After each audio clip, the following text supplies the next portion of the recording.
Hey everybody, Perry Marshall here, and I'm here with Brian Todd and Mike Rhodes. And Mike, for those of you who might not know him, is our distinguished co-author of the Ultimate Guide to Google AdWords 4th edition, which is just now coming out. And Mike has been the chief burden bearer of this book, actually. And he has worked his little ass off, I must say, and so he deserves all the accolades. And it's not just rewarmed leftover meatloaf or something like that. We have really dug in and put a bunch of new material in this book. And I guess the point being, though, that Mike is deserving of your attention. He has his finger to the pulse on Google AdWords every single day, which I must confess I do not. Like Mike knows all the latest, they changed the user interface and they added this feature, they subtracted that feature. So very knowledgeable, great teacher. He's helped us with several of our coaching programs. The students always love his analogies, love his stories, love the way he explains things. And today, he is talking about diagnosing and auditing an AdWords account, which literally becomes found money. Okay, it's like, well, if we're not steering a parked car and they really are running a business with this thing and they really are spending money, guess what, Mr. Business Owner? I just found you $1,500 that used to be going bye-bye and now it's going in your pocket, or $15,000 or whatever the number is. So, Mike, welcome. Thank you very much. Thank you for those very kind words. And so, Mike, if you can advance to the next slide, I want to welcome everyone who's here. A good number of our attendees today are Mastermind Club members, which is our regular monthly membership program that gives you all kinds of perks. And in fact, if you pop ahead to the next slide, you'll see a wee little summary of that. Many of the folks here are Mastermind members, and many of them aren't. I just want to point out to you that if you head over to perrymarshall.com/mastermind, then you will get to read up on all the benefits. One of the things that our Mastermind members get is access to our Mastermind Forum, which is a Google group, which is the assemblage of some of the smartest marketing people and the smartest AdWords people on planet Earth, all together, rolled up into one little group. And anytime you post anything in there, post questions, post requests for critiques, and so on, you just get terrific feedback from that group. That alone makes the membership price worth it. For pay-per-click, I think it is the best group that you can get access to simply by paying money. There might be a few other groups that you could get into if you're a very special person and you know the right people, and they keep it very small and private or whatever. But as far as being able to step up and, all right, $99 a month, I went in, this is as good as is available to my knowledge anywhere in the world. Absolutely is. Absolutely. We also have a members area that's chock full of tremendous amount of resources. We've been doing this for 10 years, and there's so much good, valuable content in there. And also, in addition to webinars that are just like this that we do once a month, you also get a monthly hangout with Perry, which is a Google Hangout where you get to see his smiling face from right there in his home office. And he does live questions, live Q&A, sometimes does live hot seats depending on it, and that's also once a month. And so just so many benefits from the Mastermind group. So if you pop ahead actually 2 slides, this one. I know him. Yeah, there's a good-looking fellow there with this quaint sort of Ralph Fiennes charm to him. You've heard his voice, and now you're going to meet him. This is Mike Rhodes, and as Perry said, Mike is the new co-author of our 4th edition of The Ultimate Guide to Google AdWords, which you go look for it in your local bookstore, and go look for it on Amazon as well. And you should be able to get your copy very soon, if not already today. Mike has helped us co-author this. He has a terrific combination of knowledge and precision, and also the ability to communicate very clearly, and that's why we have him here today. Mike, I believe you've known Perry for pretty much exactly 10 years now, because you've almost to the day. Yeah, because you guys met at the X10 seminar. In way down under, and Mike hails from Melbourne, Australia, and he is the founder, I believe, of PPCSavvy, which is a progressive company that does all sorts of client work in AdWords, PPC, and other online marketing. And so I don't want to take up any more of your time, Mike. I'd like you to take the helm at this point and just share what you got with us for the rest of this hour. All right. Now, can I ask before we start, are we able to go over a little bit of time? Is that going to be okay? Or that is totally cool with me. Awesome, because I got a bit carried away and I threw a few extra slides in, so we might go a little bit over the hour, if that's good. That's fine. All right, let's dive in. Thank you very much for those awesome introductions as well, guys. It's an absolute pleasure to be here. So we're talking auditing. So I want to start with these 3 questions. Let's start with the why. Why are we even bothering? You've pretty much covered that already. It's found money, as you said. It's also difficult to sometimes audit your own account. So having a checklist, which I'm going to share with you right at the end, just makes life easy. Having somebody else look over your account, or being able to look over your account as if you were someone else. Mm-hmm. So that's one thing that we do a lot in the bobsled calls and the AdWords bootcamp calls. Is really I help people on those calls see their account through fresh eyes, through my eyes, and the way I look at an account. So that's really what I want to share today. If you can have someone else audit your accounts, that's great. Next best thing is you get this checklist to audit your own accounts on a regular basis. So how often? I would say at least quarterly you want to be doing this. If you can, monthly is great, but quarterly is good. If you can audit each of your main accounts, so if you're doing this in-house, obviously you're doing this on a regular basis. If you're doing this for clients, you might have someone else look over your accounts for you on a quarterly basis, just as a sense check, make sure everything's going the right way. Where are the issues? Which takes us to this, our framework for this.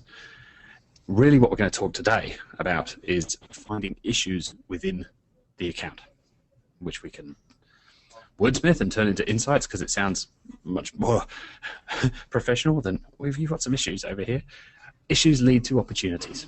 And then we want to give our clients or whoever we're doing the audit for some recommended actions, ideally tie that together with business impact. I went to see Avinash Kaushik talk a couple of weeks ago, who'd been on my list of speakers to go see for a while, and he talked about this quite a bit, is most analysis stops after the first 2.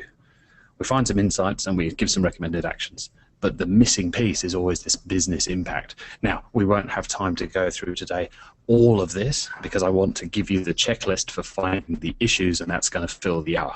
The recommended actions, the business impact, would probably fill another 10. But if you can keep this framework in mind of this is what ideally you would be delivering to your client or delivering back to the boss, you're doing this in-house for your own business, that's the framework we want to keep in mind. And we've seen the book twice already, but there's a copy of the book. The book really helps you with the recommended actions and what to do once you've found these issues. For $20, you can't go wrong. So here's our agenda for the day. We're going to cover 4 main areas. The first one's just a very quick one, but we need to start with the goals. Then how to get an overview of the account itself. Then we'll start to slice and dice the data a bit, dig into some various segments, and then we'll dig even deeper into some of the nitty-gritty detail. So we'll start with goals. And I mentioned Avinash. If you don't know who Avinash Kaushik is, you really should. You really want to be reading his blog, which is at occamsrazor.com. And that little short link there will take you to a particular article on his blog, which talks all about how to measure the website. So again, whether you're doing this in-house, but certainly if you're doing this for a client, conversation really needs to start here. What does winning look like? What are we trying to achieve here? What's the goal? What are the business objectives for your business in general, dear client? And then how does that map to your website? And not just one of the big things that Avinash drummed into me is that you don't just measure that one big thing. So if you're a lead gen site, it's typically that contact us form. If you're an e-commerce store, obviously it's typically someone buying product. But actually there's a lot of micro conversions throughout the site that you might deem important to you. People clicking the Facebook like button, people watching a particular video or visiting a certain page, downloading a PDF. All of those things can be tracked using Google Analytics, and they can be linked back to Google AdWords. We'll talk about conversion tracking in a little bit, but we first need to understand what is the goal of this whole thing. So I'll ask you a question. Play along at home. Which of these is better? Would you prefer 50 leads at $30 each or 100 leads at $40 each? And the trick question, obviously, is it depends. It depends on where the break-even point is. It's a little bit of maths, I know, to kick things off before we dive into AdWords. Cruel of me, I know, but at least it's not morning where you are, probably. What's the break-even point? Because we need to be able to find out profit. The goal of the AdWords account is to maximize profit. The goal of the audit is to maximize profit. It's not about getting clicks. It's not about more traffic. It's about more profit. This is the only metric that matters. So that little formula down there that you may want to jot down, profit is the break-even point less the CPA. And this is obviously, there are many different versions of profit, depends whether we're talking gross profit, net profit, revenue, and so on, but this is good enough for now. Your break-even point less the CPA, your cost per acquisition, cost per lead, cost per sale, call it what you will, times the number of sales that you've made. So let's look at this. If the break-even point was $42 for our case before, we've got 50 leads at $30 each. So our profit on each of those is 42 minus 30, $12, times the 50 conversions that we had. 12 times 50 is 600. If the CPA is $40, then we're only making $2 on each one. Very, very skinny margin, but we've got more of them, but totals 200. So obviously in this case, the top one would be better. But this is a real example from a real client that we started working with last year. He had about 50 leads. I don't know what the time frame was actually. I know the numbers, but I don't know if it was 50 leads per day or 50 leads a week. I think it's per week. So he had 50 leads a week. CPA was $30. And because his break even was $100, the point at which this started to become unprofitable, by auditing the account, and this is, I suppose, why I'm showing you all of this, is so that you understand the benefit of going through this. By taking them through this process, we were able to determine that actually there was huge potential in this account, but the real potential was actually being allowed to spend a little bit more to acquire those leads. And so we actually pushed the cost per lead up to $40, but we were able to double the amount of traffic by doing that. And so now what the equation looks like is, because the difference between break even and that CPA is so great, now actually the profit goes up by doing that. So it may be a little counterintuitive. CPA has gone up, but profit has almost doubled. And so the goal should never be to reduce cost per click or even reduce CPA and reduce that cost per sale, because by doing so, it's very easy to do. You just chop out all of the expensive terms in the account, but you might kill volume by doing that. The goal should be to look at the bigger picture and look at maximizing profit. So that's what we're going to go through today. You know, it's always been the truth that the 900-pound gorilla in the market, or just the most dominating player in the market, is the one who can afford to spend the most to acquire a new customer. Yeah, yeah. Yeah, I think that's a Dan Kennedy line, isn't it? The winner is not the business that spends or acquires customers for the least amount. It's the winner is the business that can afford to spend the most. Absolutely. I love that quote. Yeah. So we've dived into a new account. I'm going to presume for this that that's a new account you've never seen before, because one of the whys of doing this would be to win more clients. If you're a small consulting or a big agency, wherever you fit on that scale, you're getting people approach you all the time. Doing an audit for them, whether that's free when you start out or paid, as we now do, is a fantastic way to demonstrate your value. So you walk through this process and you can demonstrate on a piece of paper 4 or 5 things where I can save you money immediately, and clearly whoever's been doing this for you at the moment isn't aware of this. Therefore, you should start spending some money with me. So first thing we want to do is identify what date range are we going to use for our audit. And I'm going to give you a load of questions today. You don't have to write them all down. We will share the document at the end. I'm not entirely sure that I put the link in here, but we will get the link to you. We'll email that out at the end, which is a list of all of these questions that I'm going to ask today. There's well over 60. So if you want to write them down, I'm sure that will make them sit in your brain longer, but you don't have to. You're going to get a sheet with all of these on, broken down by all the sections that I'm going to go through. The question here is, has that data been consistent over time?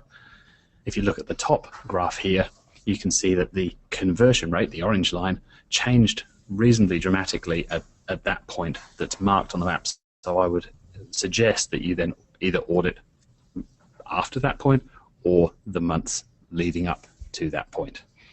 On the graph at the bottom, clearly something went a little bit haywire for this short amount of date range in the middle, but you wouldn't want to include that date range in your audit because it's going to skew all of your numbers, it's going to mess up all of your numbers. So again, you would audit after that blip happened.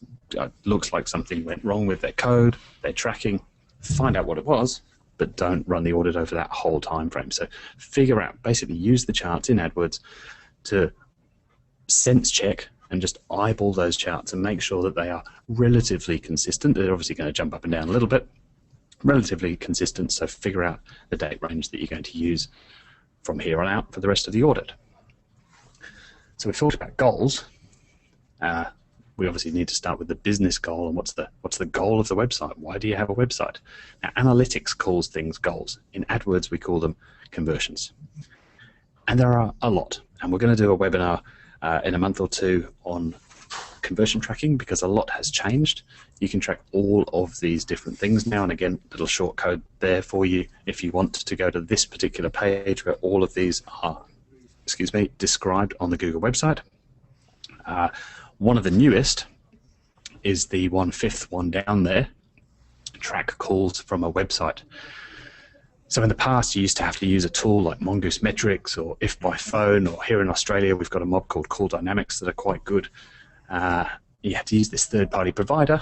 Google now provide that tracking for free, and the 1-800 number that goes with it for free. You obviously have to change a little bit of code on your website, but if you get a visitor coming to your website from Google AdWords, it'll swap out the phone number, put a Google number on the page, and obviously then if people call that number, Google knows about it, and we can report that back in the AdWords account as a conversion. More on that another day. The important thing to know at this point is there are lots and lots of different things that we could track. So the first thing we want to do when we're auditing, we've got our date range. The very first place where I start is to figure out, what am I looking at? What is a conversion in this account? And if there is no conversion tracking set up, well, that's a huge red flag. I can't really do a whole lot of auditing because I've got no way of comparing one campaign to another or one keyword to another. The whole point of having conversion tracking set up is so I have some way of comparing apples to oranges. So we go to the tools part of our AdWords account and then conversions, and you'll see a page much like this. 2 questions to ask yourself at this point. What types of conversion are being used? And you can see there under the source column We've got a wide range of stuff here. We've got a web page, we've got calls from ads, which we can track using, again, Google forwarding numbers. We've got calls from website, that new one that I just mentioned, and there might be a bunch of others. But just eyeballing that, just to get a feel for what are they tracking in this account. Obviously, again, if it's your account, if it's an account that you're running inside your agency or you're running in-house, obviously you should know all of this, but it's always worth having a look. And then if we scroll to the right on this page, we can then see how many of each of these types of conversions. And one thing I always look at is, are they using conversion values? And you can see on this screen that some of these conversions have been given a value of 1 each, some have been given a value of 10, and some have been given a value of 100 each. That tells me that whoever set this up is thinking about it, because all of these different things on the site, and again, read Avanash's article on this, but all of these different things that people can do should not be valued the same. It's one of the most important things you can do, both in AdWords and in analytics, is assign different values to different conversions or different goals in analytics. Because somebody buying a $1,000 product is very different to someone clicking a Facebook like button, or watching a video, or reading your shipping policy. All of those might be vaguely important to you, but buying the $1,000 item is far more important than those others. So assigning a relative value to all of those different things is one of the single best things you can do. So now I know the date range I'm tracking, and now I know what a conversion is in this account. I would ideally also have a sense of what's the break even. One of the first questions I will ask a new client is, what's the break even point? Now they generally won't know, to be honest. So you may have to walk them through trying to get just a rough idea of that, because as you can see from that example before, if the break even's $42 or the break even's $100, it makes a huge difference to the potential of the account. So having a sense of that, even if it's not an exact number, will then, as you go through everything, give you a very good idea of what's good, what's bad, what's too close to the line, where there's huge opportunity. Really what we're looking for here is outliers and trying to spot those opportunities. So the next thing I do is go look at the structure. We're all big fans of 80-20 and Planet Perry, but what's the 80-20 of the campaigns in this account? So here's a list. Obviously, again, I'm hiding the campaign name because these are real accounts. And you can see that that top campaign, the top row of data up there, is almost half of the entire account. So not very unusual, 1 out of 12. So it's a tiny percentage in terms of campaigns, but all campaigns are not equal. This is 50% of my cost. You'll notice, though, it's not 50% of conversions. And those next chunk of campaigns account for the majority of conversions, and they're still all, relatively high spend. They account for almost the other half of spend. So this is the first thing you want to do, because you will not have time in almost all cases. Well, even if you have the time, 80-20 says don't spend the time on the other 7 or 8 campaigns at the bottom of the page. And spend that time wisely. This is $1,000 an hour work. If you're working on those 2 accounts down the bottom, the 2 campaigns at the bottom, I should say, that's $10 an hour work. Don't do it. Spend all the time and effort on those few at the top of the page.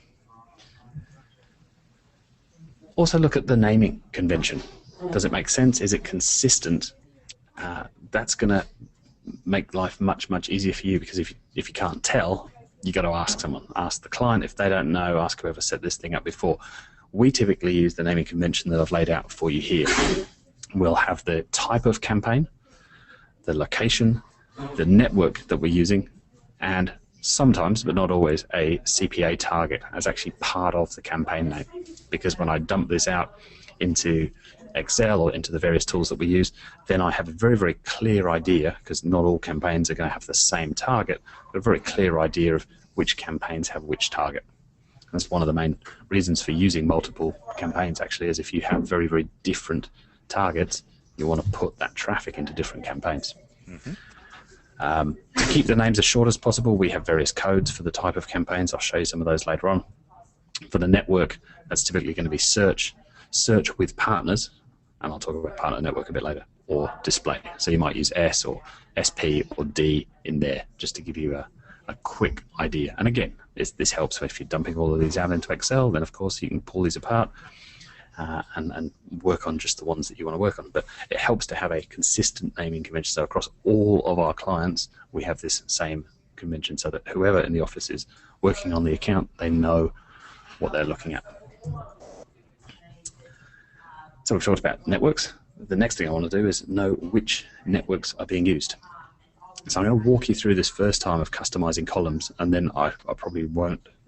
I will on a couple of other examples, but I won't talk about this custom columns thing, because once you've done it once, it's easy. You know where to go. At the top of the page, you've got a little drop down that says columns. Click into there, and you can choose the various columns that are going to be displayed on that data table. These two are generally there by default, but if you can't see them, this is how you add them. Customize columns, attributes, the top two, type and subtype. And then, when you look at the data, you can see these two columns of data here. Search or display, obviously, and whether it's got all features or remarketing. The subtype, sort of useful, not massively useful. The main thing I'm checking in here is, are any of these campaigns mixed? Are they showing on search and display? I mean, we've all been taught that since the definitive guide first came out 10 years ago, do not mix search and display. There is a new-ish type of campaign where Google are actually trying to convince us that actually that'd be a really good idea if we went back to mixing search and display together. For the time being, don't do it, particularly if you're starting out. Separate search and display. The stats are completely different. The type of person seeing the ad is completely different. The type of ad you need is completely different. They should not be mixed. You know, Mike, we could also get cash advances on our credit cards. Why don't we just do that? Okay, you know, it moves everything up to like 26% interest, and you know that's good for the economy. It feeds more money, gets it in circulation. I mean, who's got a problem with that, right? Yeah. Hey. Yes, not everything you read online is a good idea. Don't mix search and display, right? Yes. Campaign settings. Very, very important. Again, but to get a bit of a sense check if it's the first time you've looked at an account. So one way that you can do this very, very quickly is, again, go back into your column chooser. If you're on the settings tab, now, important here, you'll see right at the top of the screen, the reason I've showed you the full screen grab here, is right at the top you've got all online campaigns. If you're already inside a particular campaign, then what you're going to see here is going to be slightly different. So you want to make sure that on the tree view, on the left of your screen, you clicked right at the top, all online campaigns, and that you're looking at the entire account. Then you click on settings, all settings underneath that, and then go into the column chooser and click add all columns, which will add all of these potential ones to the list. And then you get to see this mass of data, but now you get to see all of your campaigns lined up, and I've hidden the campaign names off over on the left hand side. I've just highlighted the main ones that you probably want to look at. Again, and here's another way to look at the networks that you're on. I always have a quick look at language just to see what the setting is. Is scheduling turned on? If this doesn't say all the time, you'll see a percentage in there. It might say 24%, it might say 95%. In that case, you'll want to dig into that to understand why these campaigns are turned off at certain times of the week. What devices are your ads being shown on? That's generally going to say all, and we have to dig a bit deeper later on, which I'll talk about how we maybe have turned off mobiles since enhanced campaigns. That column really shouldn't be there anymore. It always says all. What's the location being used? You can see here that we've got some campaigns that are very, very specific, generally around DC or Baltimore, and others across the whole of the United States. That's a little red flag to me. I'm thinking already, why are some of these set to the whole of the states? Do I need to dig into that? Bid strategy. What bid strategy are they using? And again, I apologize if some of these terms are a little bit foreign to you. If you're fairly brand new at AdWords, then some of this will be. But it'll either be a 10-hour webinar, and we can talk in detail about all of these little things, or for $20, go buy the book. It's a really good read, and that'll explain a lot of this stuff, and this hour is all about finding the issues. So bid strategy in there, I can see at a glance now that 3 of these campaigns are using enhanced bidding. Most of them are not, but all of the others are on CPC. You may find other bid strategies in there. And the delivery method, are we on standard or accelerated? And how is the ad setting? Is it rotate indefinitely, or is something else being used? If I see rotate indefinitely, then I know that someone smart has set this up, because as good marketers, we want to split test our ads. We want to rotate our ads. We don't want to use any of the dumbed down settings that Google have invented that make them more money, just saying. Another way that we can dig into the bid strategies, on the left-hand side, that tree view, which is that left-hand column on your account, down towards the bottom of the page, there's a link down there that says shared library. So you click on that and then dig into bid strategies. This is, if you're familiar with remarketing, this is where you go to do your remarketing stuff, which is under the, under the audiences link there just above bid strategies. But you can click into bid strategies and see the various bid strategies being used. If I see ROAS there, which is return on ad spend, then I know that someone with a brain has set this up, and I immediately know, right, this should be a pretty decent account, and I'm going to dig in a little bit deeper. If no bid strategies are being used, then it may change the way I look at the account. Again, all of this is just under the overview section. I'm just getting a feel for the way the account in general, and particularly those most important campaigns, are set up. And as a bonus here, just to really dig deep into this overview, just to finish this section off, are they using any scripts or automated rules? Because again, if either of those two are being used, now, you would hope if they're being used well and they're being used smartly, but that could also be the reason that this account has problems. If automated rules have gone off on a bit of a tangent and been left to run on their own for a year, because the last agency got fired a year ago, somebody brought this in-house, thought they knew what they were doing, and now all of a sudden they don't, then that will need looking into. But just as a quick check, so how to find that, bottom left, just where we were before, but underneath shared library, go into bulk operations and check just to see if, at this point, just to see if they're being used. Not digging into what the script is or what it does, but just are they being used? Help me get an overview of the account. Do you want to pause here, Brian? Have you got any questions on the question pad that are coming in, or shall I crack on?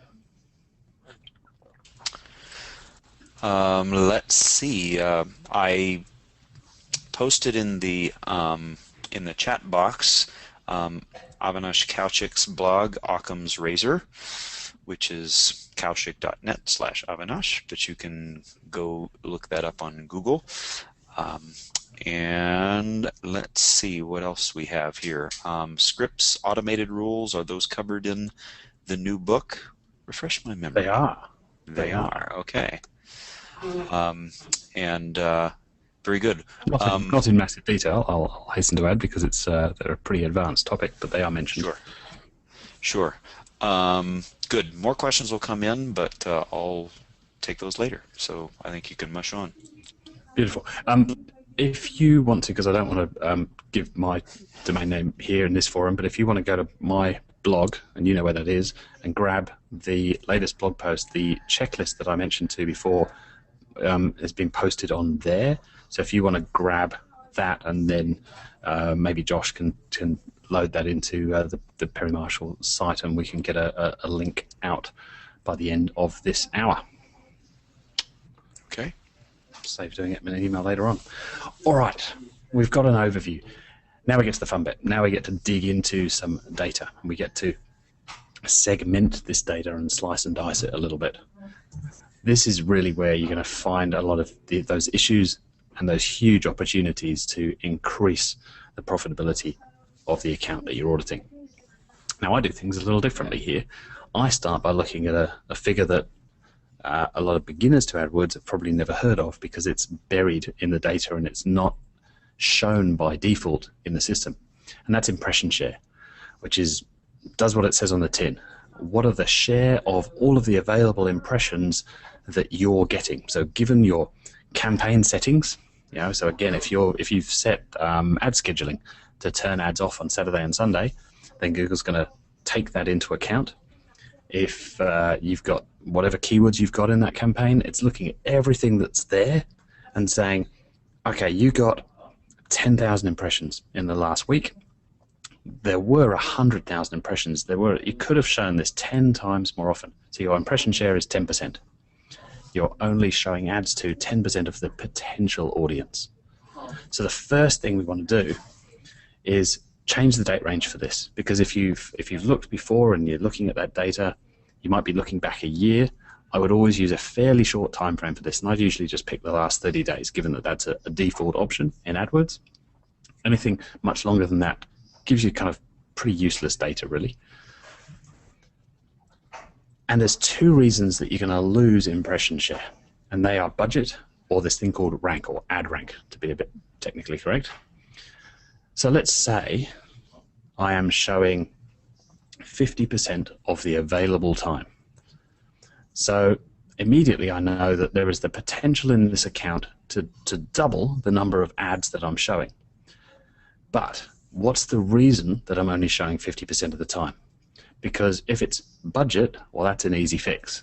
Assuming that the account is profitable, we can go to the client and say, look, if you double your budget, we can get you twice as much traffic, twice as many leads, happy days. If the reason is ad rank, well, then we've got some bigger issues and we probably can't double that overnight.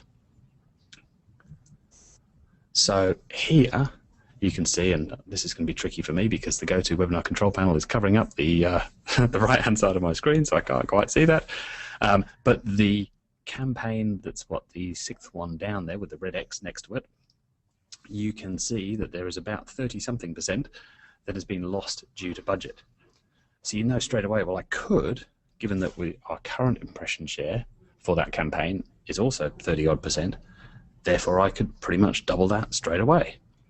But I don't want to, because the CPA, the cost per converted click, that's our CPA column, the CPA for this one is so much higher than all of those other campaigns. And again, I'm simplifying this. I'm assuming that we've got one CPA target across the whole account. Okay, so whatever that target is, this campaign is much more expensive than our other campaigns. So I don't want to double that.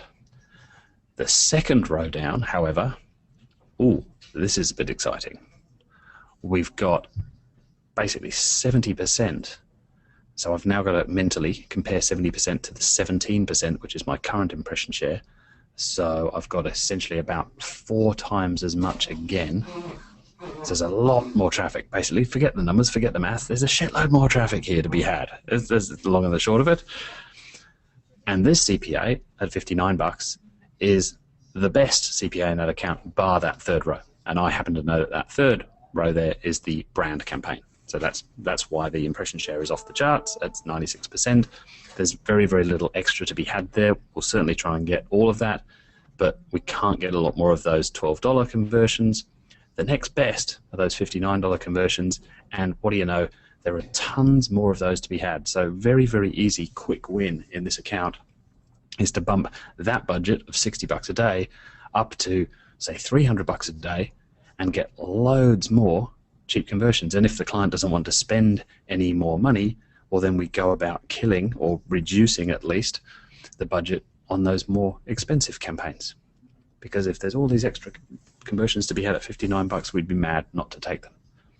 So we found the issue. We found a campaign with cheap CPA, massively constrained by budget. Easy win. And it's remarkable the number of times that you will find that. If the campaign is constrained by ad rank, just to finish that thought process off, then I know ad rank is essentially, it's a few things, but it's essentially quality score and bid and the use of extensions. So I know that there may be a quick win there just by increasing bids, but if it's a quality score issue, I might have to dig a little bit deeper. We're going to talk about quality a little later on. Another segment that rarely gets used, and it's one of my favorites, is this thing called top versus other. And if you're an old school AdWords user, then you'll know that this used to be called top versus side. So essentially, it does what it says on the tin again. Your ads can either show in those top premium 3 positions across the top of Google, or they can show in other spots, which is essentially down the right-hand side. Now, to find this data, you'll need to go to the segment drop-down in your account.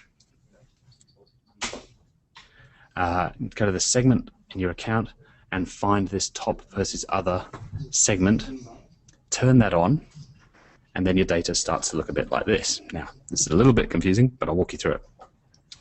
What we're looking at here, I'm really focused on the impressions column first and foremost. So I'll walk you through it. In that top row, which is the total row, we've got 109,000 impressions for this particular campaign for whatever date range we're looking at. Of those 109, almost 72,000 of them, the majority, have shown your ads in the top 3 spots on Google. And about a third of the time, your ads have been shown over on the right-hand side. Why is that important, Mike? It's important because of click-through rate. You can see there that the click-through rate is almost exactly 10 times higher when your ads show at the top. And therefore, you're going to get all the traffic from those ads and a boatload of conversions from those. So the opportunity here would be to move some of those ads from the right-hand side up to the top, where we're going to get 10x increase in the number of clicks for the same traffic, and assuming that, again, that's profitable, that's something we might like to do. Now, 2/3, 1/3, kind of the proportion that we're seeing here, is probably a pretty good benchmark to aim for. About 2/3 of your ads showing in the top, a third on the right. This is not a one-size-fits-all. I should stress that. There are times where you absolutely want your ads to be shown on the right-hand side for a number of reasons. Don't have time for that now. But often, all things being equal, if it doesn't cost much more, if your cost per sale is roughly the same, then you probably want to show your ads in the top because there's so much more traffic to be had. So compare that picture, not much more to be had, with this picture where there is huge potential. So now we're seeing only about 20% of the time ads are showing in those top spots. So if we can move even a small part of that 134,000, if we can move some of these ads up to the top spots, there's huge amounts of extra traffic and therefore extra conversions to be had here. So this is why I love this one. Again, it's sort of complicated data to look at, and this is why you probably only want to do it for the 80/20 of campaigns, and maybe even just for the top campaign. But this is often an easy win. So the next segment we're going to look at is devices. Again, you go to that segment drop down at the top of the screen in AdWords and find device on that list. And really, I just want to look for which campaigns have got mobile turned on and the relative performance of those ads when they show on the mobile. So the top campaign here, the top 4 lines of data, I can see that there's numbers next to mobile devices with full browsers. That's the first thing I'm looking for. Compare that to the bottom one where I've got a couple of zeros next to mobile devices. Therefore, I know mobile is completely off on that campaign. The top campaign, okay, mobile appears to definitely be turned on. It's getting a fair chunk of all of those impressions, almost, what, 35-ish% of the impressions, but look at the difference in CPA. So there's a very quick win to be had here. We could either reduce the bid on mobile devices, or we could just turn mobile off completely. So again, here's the issue, here's the opportunity, and then again, business impact. If we're really getting smart about this, we could say, well, that $3,000 that you spent on mobile, what would happen if we spent this $3,000 on computer and tablet ads, and how many extra leads do we think we could get at roughly what CPA? Here you go, client, here's the difference. Here's what I can do for you. I can turn this $3,000 that gets you this into $3,000 over here that gets you something different, something better. And of course, we now have to use this completely intuitive, not very, bid modifier to change our mobile device bids. Lots about that in the book. I'm sure if you've been doing AdWords much at all in the past year, you're very familiar with bid modifiers. So I'm not going to go into the hows and the whys of that, but you would want to go and have a look at what the bid modifier on this campaign is and adjust that accordingly. Mike, everything I know about bid modifiers, I learned from you. Oh, poor you.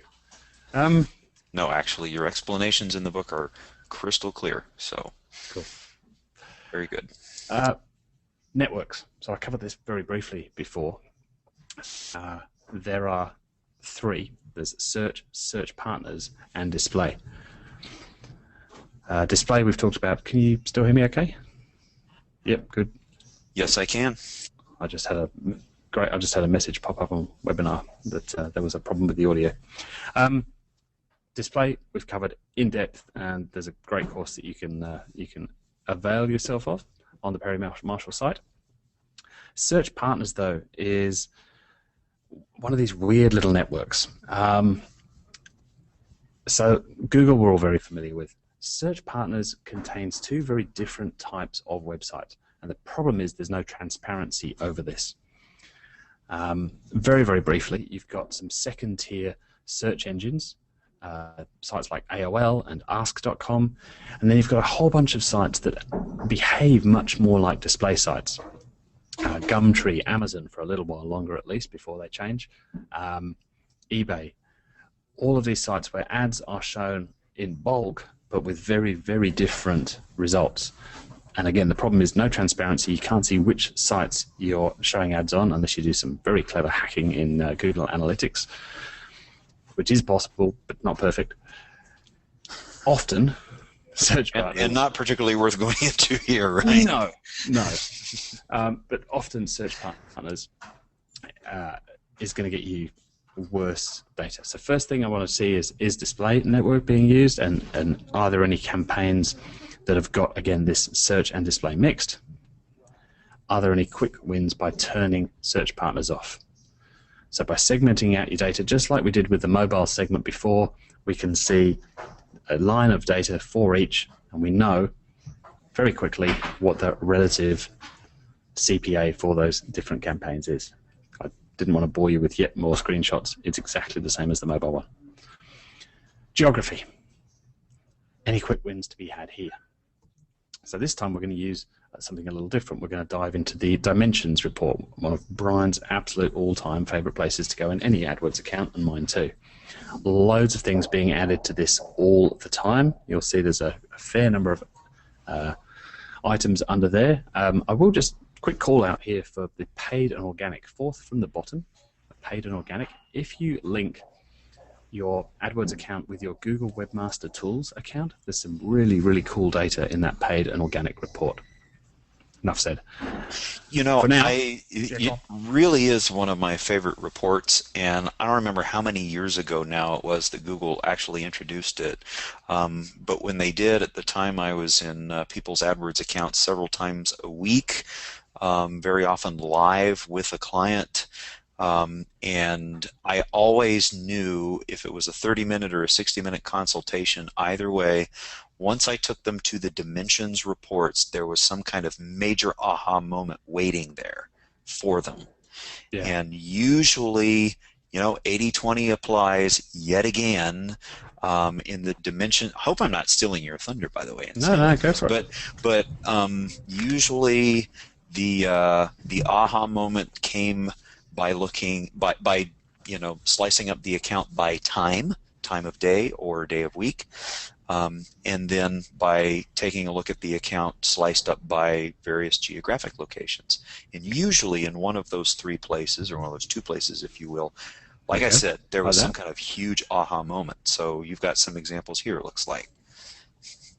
Yeah, and I'll get to time in a sec. So here's a recent account that we took over. If you cast your eye to that sixth line down, they've spent $700 in Greece for one sale. Mm-hmm. There's an easy win. Now, okay, $700 compared to the 40 grand that's been spent in Australia at the top isn't going to make a huge difference, but it's still a quick win. But if you add up the 700 from there, the 1,300 in Norway, the 2 grand in Ireland, mm-hmm. and the 8 and a bit grand in the UK, mm-hmm. that were all vastly more expensive than the sales made in Australia and New Zealand, well, there's a quick win.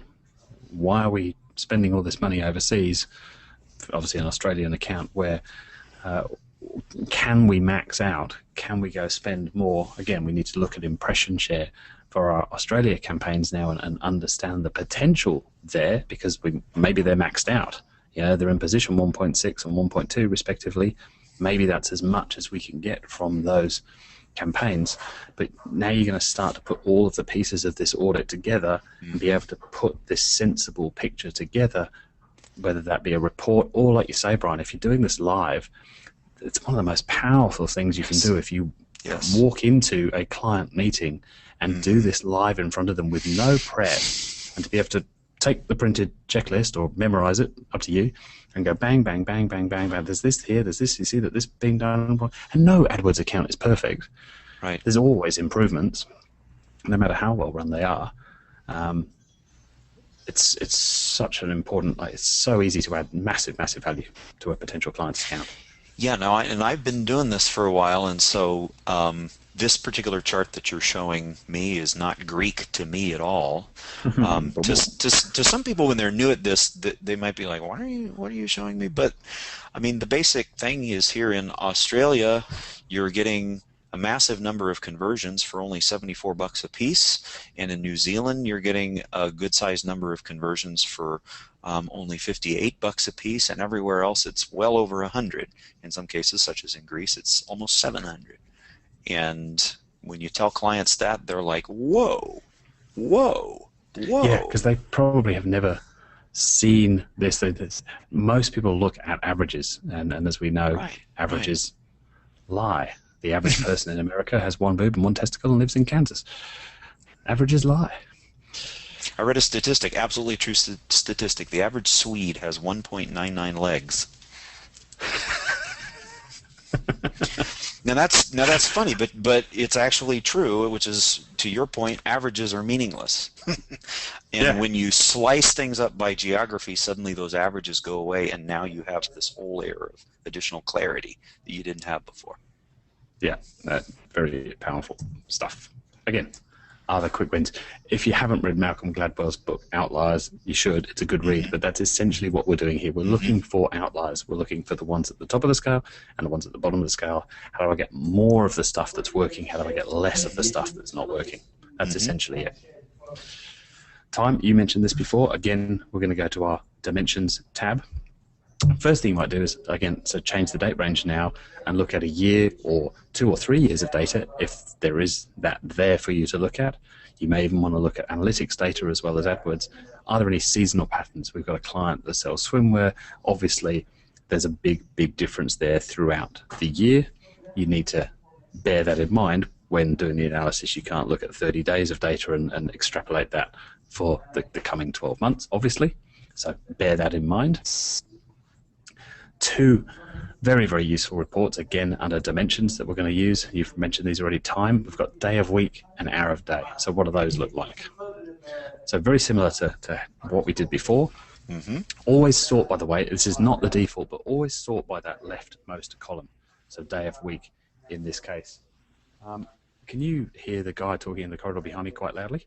Is that a little bit? Is the microphone picking that up? Need to wave him down.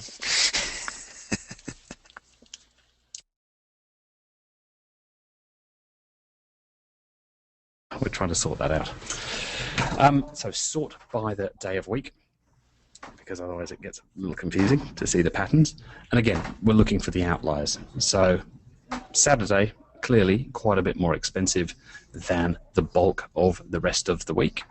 So simple fix there, we might just bid down Saturday by, say, 20% or so, 25% maybe, in the hope of getting it more in line with the other days. Monday, it's not massively out of whack, but Monday and Sunday are both a little more expensive than the other days of the week. So again, there we might just bid those down a little bit. Or again, to go back to my earlier example, if the break even for this account was $300, if all of these are very, very profitable, then we might actually increase bids on Tuesday, Wednesday, Thursday, and Friday, because we might say, well, these are all great, these are really profitable, we're showing around about position 2 on average. What happens if we bump the bids up and show ads even higher on the page? Do we get even more clicks? Do we get even more conversions? and the hour of day. Now, yes, this is a data puke, to quote Avinash. This may look like a bus timetable from the 1920s to you if you don't like looking at numbers, in which case you might be on the wrong webinar. But we've got 24 rows of data now, obviously, for the various hours of the day. Again, really important to sort this by that hour of day column, which it won't be by default, and it looks really confusing until you do that. And then you can start to see the pattern, and obviously the pattern's reasonably clear there. Most of the hours of day in the middle of the night there are quite a bit more expensive than the traffic that we're getting in the middle of the day, and it appears to go back up a bit in the evening. So again, you would adjust your bids accordingly. Now, go on. You've given some good advice about sorting this in order by hour of day. Now, when I want to look for outliers, I would sort in descending order by, cost by converted click, and I would be able to look at the top of the list and see the cheapest, and the bottom list and see and so on. But you made a salient point, which is if you rank this by hour of the day, then you're generally going to see whole patches of the day where you're not profitable, and that's one of the important things you want to look for. So that's very helpful. I just find it easier to, and obviously you could pull this into Excel and you could chart this and you could turn it into a pretty picture to put into your report to your client if you're going that way. And if you're turning all of this into reports, I probably should have mentioned that at the beginning, that I am a big believer in pictures beat numbers. So I would not send this screenshot to a client. I would turn this into a pretty picture and talk about the picture. And better than pictures is stories. Stories beat pictures. Another thing that Avinash is banging on about at the moment, and he's absolutely right, is that most of our reports in this industry as a whole have far too many numbers and not enough words. And the guys sitting at the top of the building aren't very good with numbers. They need words. They need us to do the analysis for them and to present those recommended insight, the recommended actions and business impact for them. That's why they're sitting at the top, because they're not, sitting in the dungeon doing the analysis. Another interesting thing from this chart, it's worth looking at that impression column, and you'll see that impressions actually peak at 8 o'clock at night, which is interesting. They build steadily throughout the day. We see a lot of accounts like this, and one of the reasons that we got so annoyed when Google took away the ability to bid differently on tablets is we'll often find, and you can pull this data apart inside Google Analytics and find that a lot of people now sitting in front of the telly at night with the iPad on their lap watching their favorite trashy show will have a big impact on your ads. You will find sometimes, in this case, that CPA is actually ticked up in the evening, but oftentimes we find that that's one of the best times to show ads, and making sure that you've still got budget at the end of the day, whether that's by increasing budget or not starting to run ads until 9 a.m. or bidding higher for those spots in the evening. Making sure that you use a standard delivery rather than accelerated, so that you're not running out of budget in the middle of the day.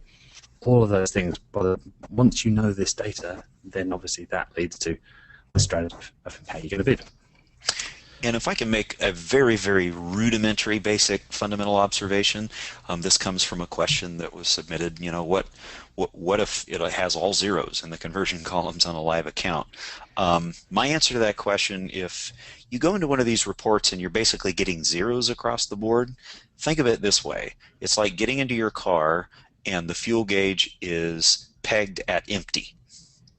And you just put gas in the tank, but you get in, you start the car, and it still says empty.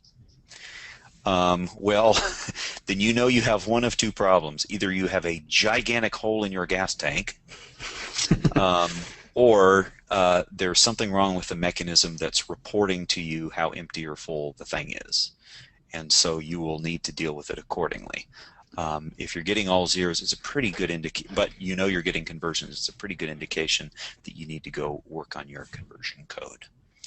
Yes. Enough of my editorial there, but that was something that did have to get. It's a good point, though. I mean, and if you're auditing a new account and you can see that it's all zeros, or there used to be some conversions showing, but there haven't been conversions showing for the last 6 months, then that's the first place that you're going to add value. I mean, we again should be having the conversation about business goals, business objectives. What are all of the things on the website that you want to measure? Please read that Avinash article. It is quite long, but you will put yourself in the top 5% of agencies immediately by implementing that. Almost nobody does it. It is criminal that they don't. You have to do that step. Once you've done that, you've added massive value to this account already. If you then go and implement that, again, however you choose to do that, there are awesome analytics partners. You might do that in-house. However you do that, now you can start to measure, and you cannot improve the account until that's done. So if it is all zeros there, the very first thing that has to be said is, I can't really tell. I can't tell if this account is profitable. I know you say you're making money. There is money showing up in the till. That's awesome, but we don't know which campaign that came from. We don't know which keyword that came from. We don't know if this setting should be on or off, or if this bid should be higher or lower. We can't make sensible changes to the account without that. And if they refuse to go through that process and refuse to set up conversion tracking, I would run a mile from that client, because the only way that goes is it ends up incredibly subjective, and they send you screenshots and say, why are we showing for this keyword? We shouldn't be showing for this keyword. Why are we showing in position 5 for this keyword? We should be in position 2 for this keyword. You do not want that client. It is not worth it. Run away. We've had one of those, and we fired them. It's, they're awful. We've had more than one, actually, and we fired them all. You can't do it. All right, let's dig a little deeper into the nitty-gritty. How am I going for time? I've thrown my phone on the other side of the room, so just past the top of the hour.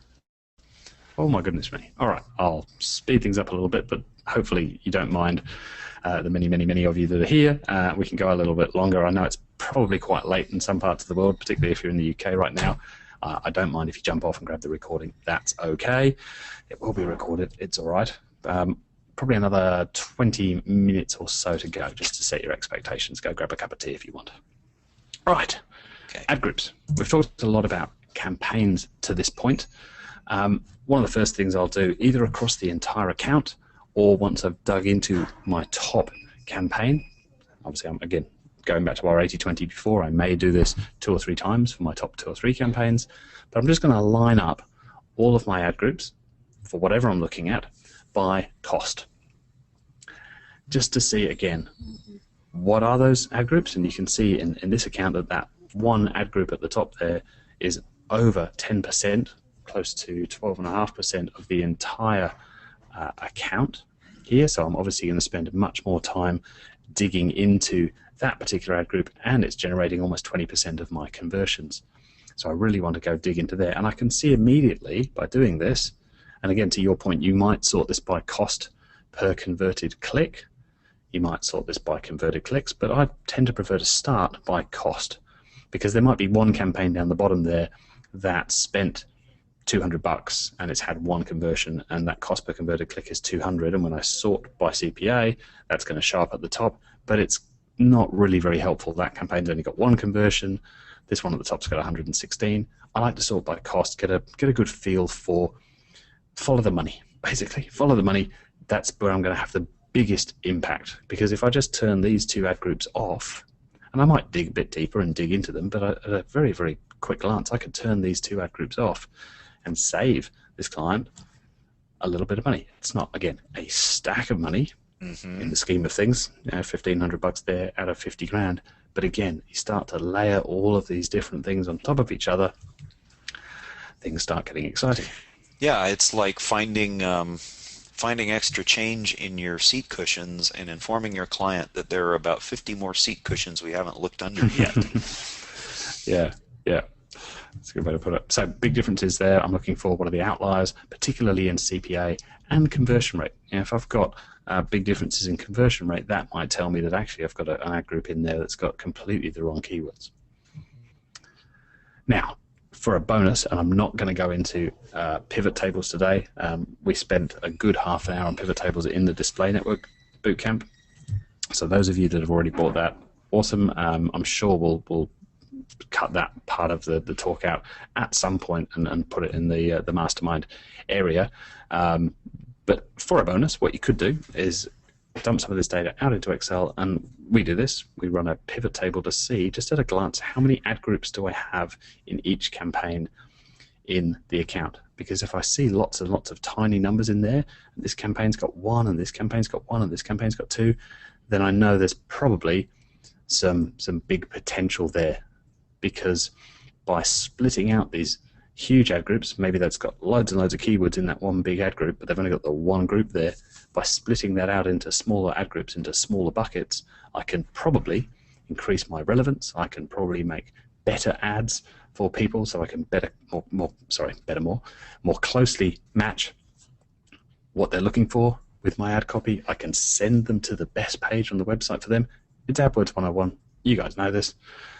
But that pivot table gives you a really quick glance at what am I dealing with here. Another way to do that, you can just load up the account either into the interface or into something like AdWords Editor, and you can just sort of, at a glance, have a pretty fair idea. But we like to run pivot tables because we're geeks.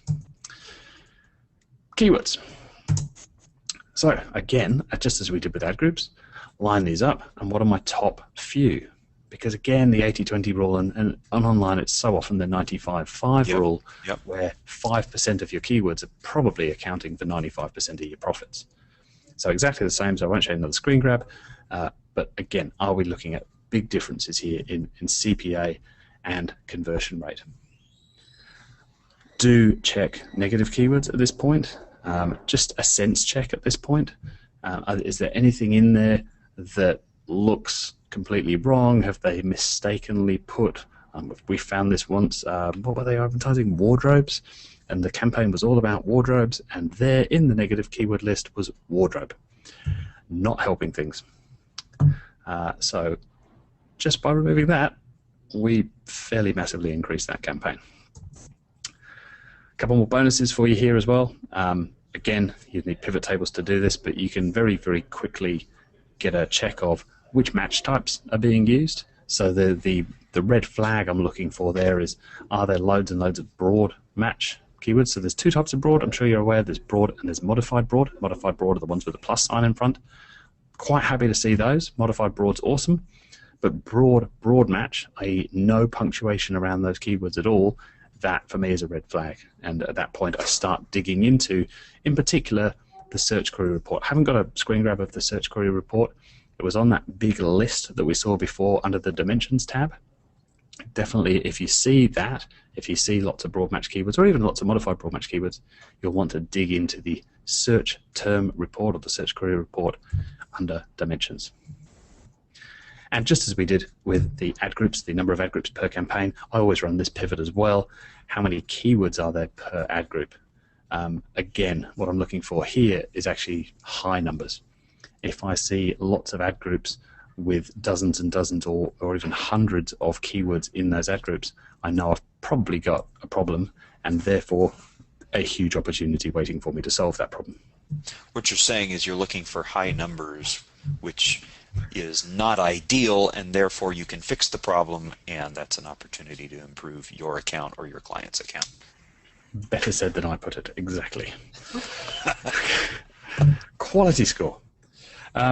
Obviously, pretty much the key to the whole game, we've got a whole chapter on this in the book, but one of the keys to the game is quality score and improving quality score. It's not the be-all and end-all. Some people chase quality score, I think, too much, and then they put too much emphasis on it. But it is very, very important to the whole Google game, not least because you're playing the game that Google want you to play. Do things the way Google wants. Google's going to reward you. It's going to reward you with better positions on the page and mates rates, as we call it here in Australia. In other words, less cost per click. We like to chart these out because it looks pretty and it's nice, pretty pictures to send to clients. How many, and I tend to focus here on the keywords that have impressions. So you might have 10,000 keywords in this account, but only 307 of them have actually had any impressions in the recent past. That's a far more valuable chart than charting all of the keywords in the account. And then you can display that however you want to, bar charts, pie charts, but it's nice to have a visual of that, particularly if you know you're going to improve that over time. We just had a client, I was looking at the data yesterday, they came in, their average quality score was an 8. which is pretty bloody good. But we've got that up to 8.7 within a couple of months. That's a good chart to show to my client to say, hey, look at what we're doing. This was very good, and it's now exceptional. For bonus points here, oh, go on. The hugest benefit of that is very simply Google shows you more often and charges you less per click. Am I right? Those two things. That's what we want. Your impression share. That when we looked at impression share before, we had limited by ad rank. You improve that quality score, you're not going to be constrained by ad rank nearly as much. Google wants to show your ads more because it knows that the consumer is getting what they came for. They're finding what they want. That's good for Google on all sorts of levels. And by the way, Mike, charge you less. That beautiful graphic that you showed, what software did you use to produce that? Was that in Excel? You can quite easily do this in Excel. This is a guy called Fred Valles who used to be on the AdWords team for about 10 years, and his tool is called Optimizer. Please don't ask me to spell that because I can't remember. It's a very useful tool for $100 a month. But yeah, you can easily do this in Excel. Thank you. And that's important because whether it's a coworker or a boss or a client that you're trying to communicate with, that can sometimes make a huge difference. Just being able to present the data that way. Always use pictures. Always use pictures. Don't use data pukes. But pictures with words. Right. They need that insight. For bonus points here, and this I remember chatting to Howie Jacobson about this years and years ago. We were trying to sort of dig into this and get to the bottom of something. You want to weight the quality score by the number of impressions. If I go back to here, and just for the sake of argument, if I had, what have I got there, about 80 keywords with a quality of 10 out of 10, if they've each got one impression each, then it's not particularly useful, particularly if those few quality score 3 keywords have a million impressions each. Let's go extreme example here. Then obviously the weighted number is going to be much, much, much closer to 3. Whereas here it looks like, oh, actually we're doing really, really well. We've got great quality scores for the majority of our keywords and lots of 10 out of 10s. But for bonus points, you want to weight that number and come up with one average, one number that sums up the whole account. If that was all gobbledygook, you don't need to worry about it. It's okay. Ad copy. Next thing we're going to dig into. Hugely important. Obviously, it's the only part of your account that the end user gets to see. All of this stuff we've talked about before doesn't mean a jot to the consumer. They just get to see 4 little lines of copy, or 5 or 6 lines if you do it properly. So are they being tested often? This you do not want to see. You do not want to dive into a particular ad group and find that you've got 2 ads that have both got over 1,000 clicks each. This tells me pretty quickly, unless this account is getting 3,500 clicks a day, which might well be possible, it tells me that probably this ad group has not been tested for a long time. And worse, the ad that's been running the longest here is 25% worse in terms of CPA. It's a lot worse than my best ad. So one very, very easy quick win here. I wouldn't recommend it, but you could just delete that top ad. I would obviously recommend editing it and writing a new ad and continuing to split test. But you could, if you were in a rush, delete that top ad, and immediately the CPA of this ad group is going to get better. Yeah. Easy win.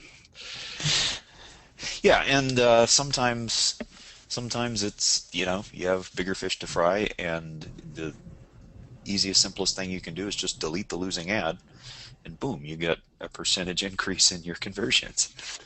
And that will often, and actually this is a little tip, I haven't got it in here, but that's actually a little tip in terms of ongoing management.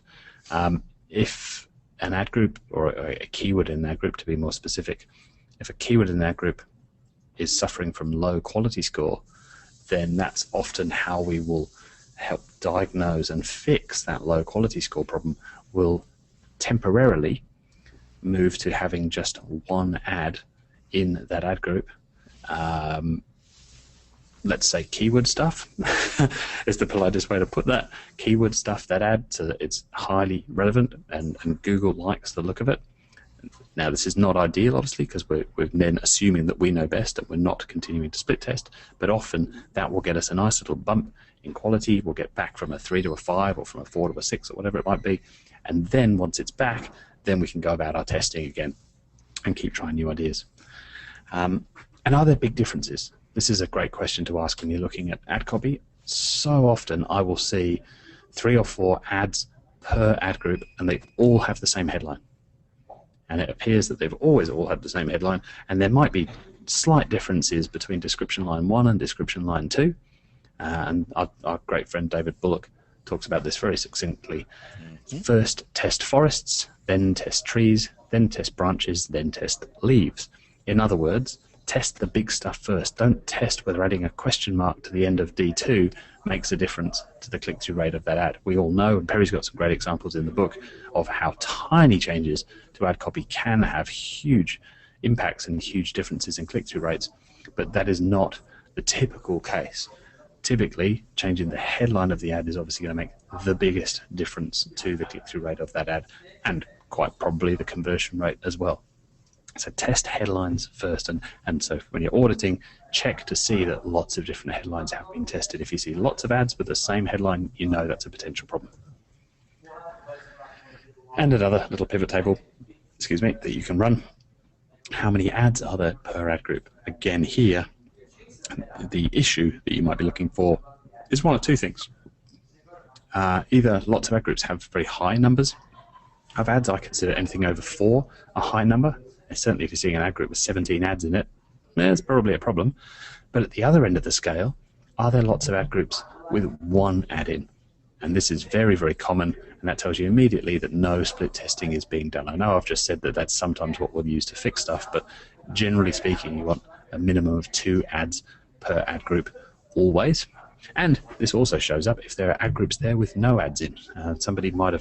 They might think that that ad group is running because the ad group is still active, but actually there's no active ads in there. That's pretty common too, and that'll show up on your pivot table as well. Ad extensions. Very, very important. Now, Google are really pushing these hard at the moment. They know that adding ad extensions to your ads will almost always improve click-through rate, and obviously the formula is so skewed towards click-through rate. The caveat here is I have seen instances where adding these extensions to the ad, yes, it improves click-through rate, but it decreases conversion. So you want to maybe double-check your data, but now that this is part of the formula for quality score and ad rank, Google is saying very, very clearly, we want you to use extensions. So what extensions are being used in the account? Often you'll find there are none. If we go into the Add Extensions tab in your account and then View and hit that drop down there, you'll find that they've simplified this list. They've got rid of a couple recently. The top 3, I think, should be in, basically as a general rule of thumb, those top 3 should be in every single campaign that you run. If they're not, that goes in your audit. And there's a brand new one, it's been out maybe 2 weeks, I'd say, call-out extensions down the bottom there. We could talk conspiracy theories about this, but we probably don't have time. But short answer is use them. Use them. They are great. They get extra line of copy in your ad. You get to move some copy from the ad out into call-out extensions. So this could be things like free shipping. If you really want to, been around since 1974, or these little sort of bullet points of difference and points of benefit, you can now pull those out of the ad copy, put those in call-out extensions, and then use that extra space that you now have in the ad to really differentiate yourself between your competitors and use it to sell. Use call-out extensions. Now, the real short version of all these extensions is the more of these you add, the more space your ad takes on the search results page, assuming you're in one of the top positions. And all the other advertisers and the organic search results will move down the page to make way for your ad. Yep. And your click-through rate will go up. It's really, really cool. And Google will show your ads more often now, yes, if you're using them, because it is really, really saying very, very clearly we want you to use these. And if you're running ads on mobiles, then you really, really want to be using the call extension. You can even set your ad up in such a way that if you have a crappy looking mobile website, which you shouldn't have at this point in 2014, but if you still do have a pretty awful looking mobile site that doesn't render well on a little screen, there's a little tick box that you can check in the call extensions setting so that your ad actually changes, and the headline of the ad is your phone number, and when they tap on that ad, they won't go through to your website, they'll just go straight through and make a call to that phone number. We've got clients using this, getting hundreds of additional calls per month, which is having huge good impact on their business, which is giving them the money to go build the mobile website that they need in 2015. You cannot not have a mobile website in 2015. Couple more quick ones. Destination URLs.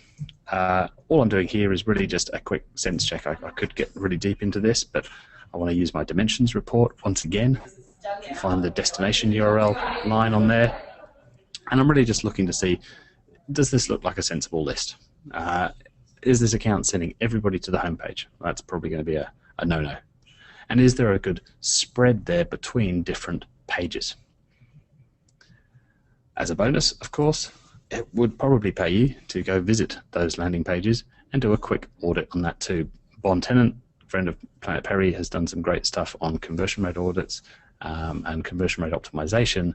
Use some of his stuff and his checklists to audit those landing pages for some bonus points with your prospective client, because they're probably awful. And that is one of the biggest levers I'm seeing these days in a lot of accounts, where the most potential, the low-hanging fruit, is often little tweaks to those landing pages that will massively improve the conversion rate there, which obviously has a huge impact on the numbers in your account. You double the conversion rate of that page, your CPA goes from $100 to $50. Now you can afford, as Brian said before, you can afford to go buy traffic that other people can't afford to go buy. That's how you win the game. Google Shopping campaigns used to be called PLAs, product listing ads. The main thing I want to know is, are they being used? At this stage in the audit, I'm not going to talk about how to manage shopping campaigns. That's a whole other webinar. Are they being used, and what's the relative performance of those compared to my other campaigns? If they're set up well, they should be one of the cheapest sources of sales, of transactions in that e-commerce account. Display network, you know me well. I could spend 10 hours talking about display network. I love the display network, particularly remarketing. In-market segments is one that we're playing with a lot. What targeting methods are being used? So just at a high level, I want to know, what are they using? So here's my list. Here is most of the stuff that you can do in display, not all, but most. The ones in green are my more favored methods of targeting. As I mentioned, in-market segments, the second one down there, we're having huge success with that. And I find very, very few, even agencies, that know that these exist. The bottom four, use with caution. Affinity segments can be good, can be bad. Interest, I find, almost always will be the least profitable of this list. So remarketing and in-market are great places to start. And then from a placement level, so again, if this is all gobbledygook to you, don't worry about it. Probably means you're not doing a lot of Google display stuff, but if you are running display, just do check the placements where the ads are being shown. So you can either do this at a campaign or ad group level, and you can dig into the display network tab, or you can do this on the dimensions report. Once again, there's a great report there. And the URL that I've got across the bottom of the screen for you there, AdSense for mobile apps, the reason I've put that on there is I find so few, again, even so few agencies know that this exists. If when you go in and you look at your placements and you find that you're showing up on lots of mobile apps, and it'll tell you which app you've shown on, and it'll tell you how much money you've wasted for how little benefit. It's a great way to melt a credit card, is showing ads on mobile apps all day. If you add this one line, so you have an excluded placement, like a negative keyword works on search, It's called an excluded placement on display. You have this one line, AdSense for mobile apps.com. And basically you say to Google, do not show my ads on apps. Now, obviously, you could turn mobile off. You could set your mobile bid mod to minus 100%, which says don't show my ads on mobile. But you know what? There's a ton of people using apps on tablets, and you can't do anything about that using bid modifiers. Your ads will be showing on tablets. So use this line, and you'll stop your ads showing on apps, on tablets and mobiles in one go. You can always come back and test in-app advertising later, but at the beginning, it's almost always going to be a waste of time. So when you're doing the audit and you see mobile app, mobile app, mobile app, mobile app, lots of money, lots of money, lots of money, lots of money down the right-hand side, big, big, big, easy, easy win. I would generally recommend that you use category exclusions as well. So these are exclusions like juvenile or sexually suggestive or death and tragedy. So you would say to Google, do not show my ads on sites that have been categorized as these things. And there's also a really, really good one there that you can tick, which is in-game. So Google, do not show my ads in games. Thank you very much. Save some cash. This I've spent many, many hours talking about with various people over time, and we've spent a whole session on this in the Display Network Bootcamp. My methodology with display is very much, first of all, about testing the ads themselves, testing a wide range of image ads with big differences between them. And almost every bloody agency I see has one ad. They've done part of it right. They've rolled out all standard 9 IAB ad sizes. They've got this one ad in 9 different sizes, so they're showing this one crappy ad everywhere and wondering why display doesn't work. When you start out, don't worry about all the different sizes. Don't worry about getting things animated. Just start very, very simply with all of these ads the same size. If you really want to know, it's 300 by 250, called a medrec or a medium rectangle, 300 by 250 pixels, 10 ads, and Laura Hussman, our great friend at thebanneradqueen.com, does a great, great job of doing this. Test 10 completely different designs. Find out really quickly which 2 or 3 of those work, and then go worry about building different sizes of those winners. Because typically the difference between loser and winner, if you've got 10 different ads, can be 300 or 400%. It can make a huge difference just by trying a black and white photo versus a color photo, or the cute girl versus the cute guy versus the old couple with the kids standing in front of the house. Which image is it? We don't know. Please don't let the graphic designer pick your image ad. Let your customer pick your image ad by voting with their mouse. So that's a huge win that you'll often find if someone's running display. We just did an audit this week on a 50 grand a month account, and they have one image ad design throughout all of their display and all of their remarketing. It's the same ad for general display and remarketing. If you're listening, I won't mention names because I know he might be. Huge, easy, easy win there for them.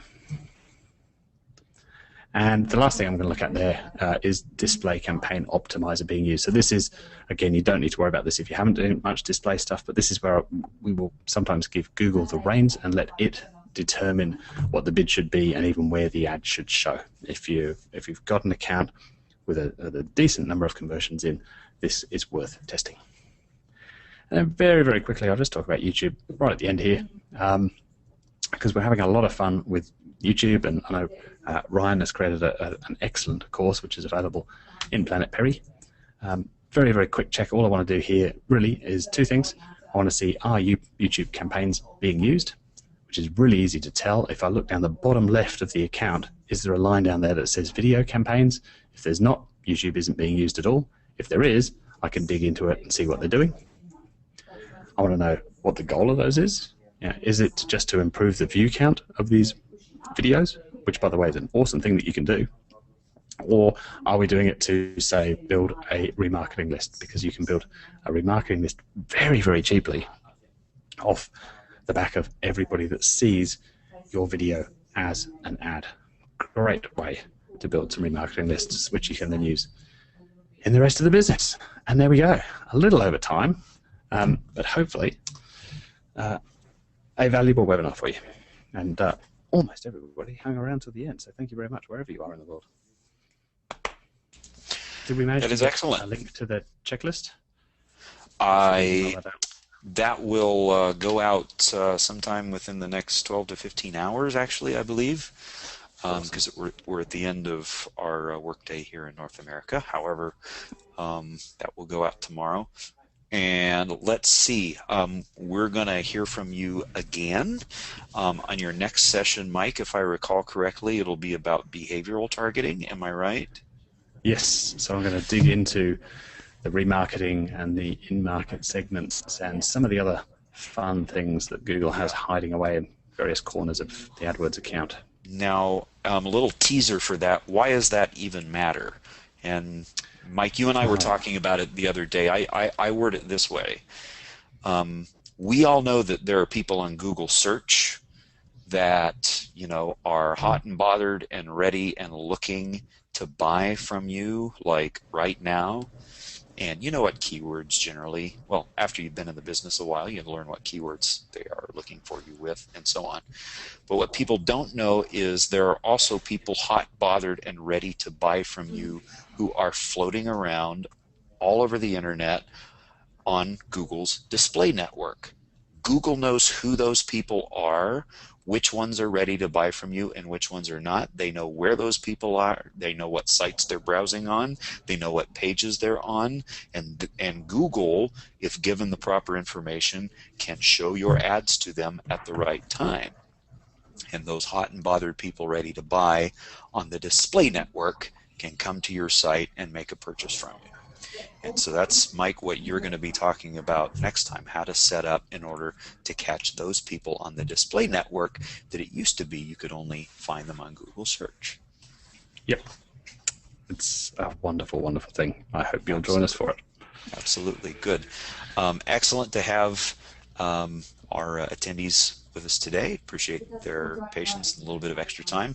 And Mike, we'll look forward to your next session. Bring it on. Look forward to it. All right. Very good. Thank you, Mike. Thank you, everyone. Bye now. Thanks, guys. Bye.